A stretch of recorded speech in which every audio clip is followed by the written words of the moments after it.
વિસનગરમાંથી ₹500ના દરની નકલી નોટો છાપવાનું કૌભાંડ બહાર આવ્યું છે. આ ઘટનામાં પોલીસે 4 આરોપીઓની ધરપકડ કરી છે. સમગ્ર ઘટના ત્યારે બહાર આવી જ્યારે વિજાપુર HDFC બેંકના કેશ ડિપોઝિટ મશીનમાં ₹500ની 26 નકલી નોટો જમા થઈ હતી.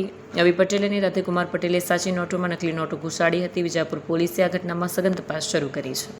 ગુનાની જે પ્રાથમિક હકીકત એવી છે કે સંદીપ ભાનુભાઈ ભટ્ટ અરજદારે જમા કરાવેલા 50,000માંથી એમાંથી 37,000 જ જમા થયેલા છે અને બાકીના 13,000 છે એ જમા થયેલા નથી. ત્યારે મેનેજરશ્રીએ એમને જણાવેલું કે તમે જે પૈસા જમા કરાવ્યા છે એમાં ઇન્ડિયન ફેક કરન્સી નોટો 500ના દરની મળી આવેલી છે. આ આદિલને હાલ અમે એની અમારી કસ્ટડીમાં છે. એની પૂછપરછ કરી. એ પૂછપરછ દરમિયાન અમને એવું જાણવા મળેલું છે કે આણે બીજા 50,000ની નોટો પણ એને છાપેલી હતી. એટલે આ લોકો તમામ છે એ રાજસ્થાન ભાગી ગયેલા અને રાજસ્થાન જઈ બાકીની એમની પાસેની જે ઇન્ડિયન ફેક કરન્સી નોટ્સ હતી એ ઇન્ડિયન ફેક કરન્સી નોટ્સ ત્યાં આગળ જઈને એમણે સળગાવી નાખેલાની હકીકત અમને અત્યારે હાલ જણાવેલી છે.